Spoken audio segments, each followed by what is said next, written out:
You probably know, if you've listened to this show, I've been very critical of end-time date setters, not people who particularly pick a particular date. Dispensationalists pretty much stay away from a specific date. They do say, though, that we're living in the last generation. You can go all the way back to Hal Lindsey's late great Planet Earth, Chuck Smith, John Walvoord, Tim LaHaye, and many others who say this is the last generation before the rapture. But there are others out there who take a similar position.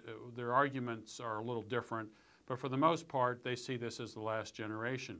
And there was an article that was in the San Francisco Chronicle that with the title, Biblical Scholars Date for Rapture, May 21st, 2011.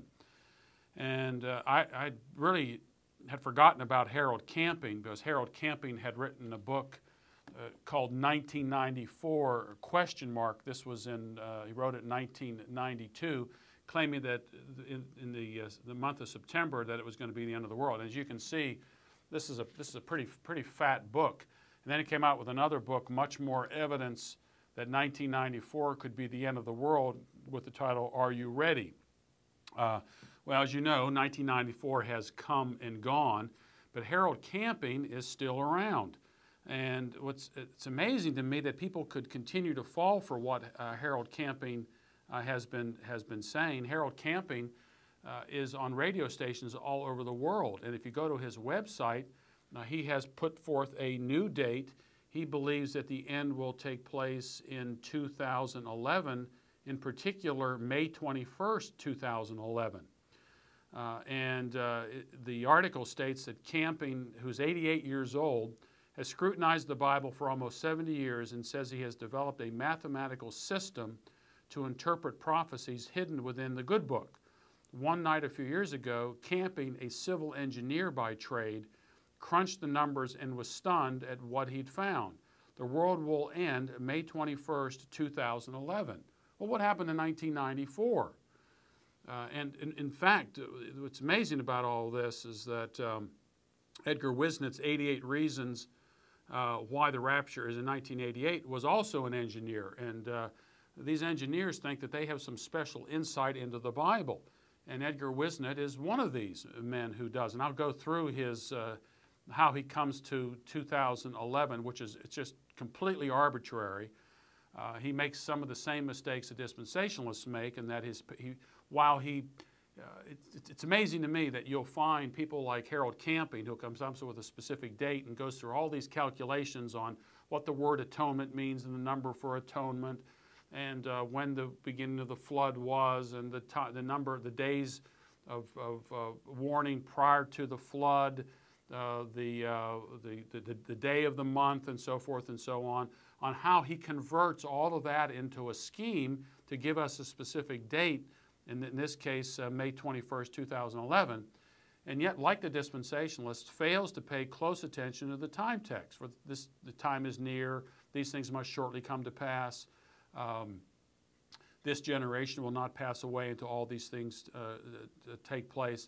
And so you find with the clear statements of Scripture about how the New Testament is on target in telling us that these things are going to take place before that particular generation passes away, that the book of Revelation says these things must shortly take place and the time is near. They ignore the obvious, and they ignore the compelling side of what Bible prophecy states, and then they come up with these schemes that you have to be a mathematical genius to figure them out. And of course, only Harold Camping has insight into all of this. And this is the same as true with other Bible prophecy people. Only they have insight into all of this. No one that I know of has ever come up with a dispensational system on his own.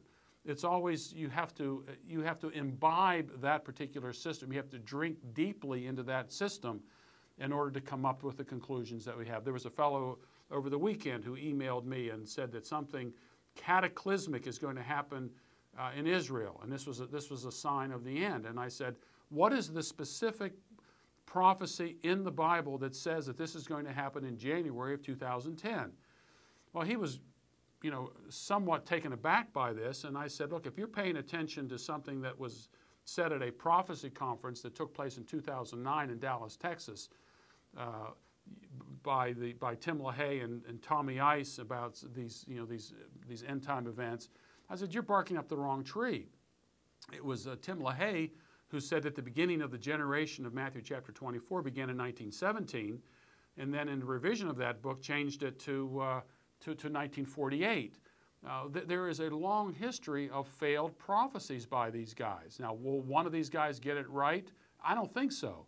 It's because they do not pay attention to these clear time texts. So what is Harold Camping's system for determining that it's going to be May 21st, 2011? Let me go through some of this for you. It's rather amusing. Unfortunately, it's also very sad. He says, by careful study of the Bible, this is Camping's argument, we learn that in the year 4990 BC, God brought a flood of water and destroyed the entire earth except for 8 people and the animals that were with him. And then he quotes Hebrews 11:7, by faith Noah, being warned of God of things not seen as yet, moved with fear, prepared an ark to the saving of his house, by the which he condemned the world and became heir of the righteous, which is by faith. But Camping begins with this idea that the beginning of the flood is when the prophetic clock starts ticking, and that is in 4990 BC. So he picks an arbitrary event in the Bible and says that is the beginning of the prophetic time. Then he gives an exact date to it, 4990 BC. Then he goes on to say, 7 days before the beginning of the flood that completely covered the entire earth, God commanded Noah to warn the peoples of the world that they had 7 days to get into the safety of the ark. The Bible tells us that on the 17th day of the second month of that year, God shut the door of the ark. Then the flood began to cover the entire earth. Then it says about 5,000 years later, God wrote in 2 Peter 3 about this worldwide destruction by God in the days of Noah. So here you have Camping saying, I've picked this arbitrary event, and I've picked this particular date for that arbitrary event, and we really can't be sure on lots of these dates. 4990 BC, takes the number 7, sees that as being important, and then he takes the day, 17th day in the second month of that year, and that is important as well. Why just these things? Well, these things are important to Harold Camping because they fit his scheme. They fit his paradigm. There are all kinds of things he could have chosen for this. In fact, he has chosen in his previous book, in his book 1994, he went back and found things that fit his particular scheme, and in that particular book, the number 13 was the most important feature of his prophetic system. He ran this whole thing about 13,000 years from the beginning of time. But why do people fall for this? Well, people fall for this is because what Camping does, he creates a new audience for himself. Since 1994, an old audience dropped off and a new audience has come on. And because most people aren't really tied in to the study of all this, they're probably new Christians, they have no idea how bad of a scholar Harold Camping is. Anyway, what Camping then does, he says, he takes a day is as 1,000 years, 1,000 years is a day. He takes the 7,000 years from the time of 4,990 BC to May 21st, 2011, says that that's 7,000 years. He gets that from the 7 days of preaching that took place that Noah gave, and you can begin to see how this is just as arbitrary and just as crazy as prophetic speculators in the past. It's unfortunate, however, that Harold Camping has a huge platform to broadcast his errors, and he will bring disrepute upon the Bible and upon the person of Jesus Christ.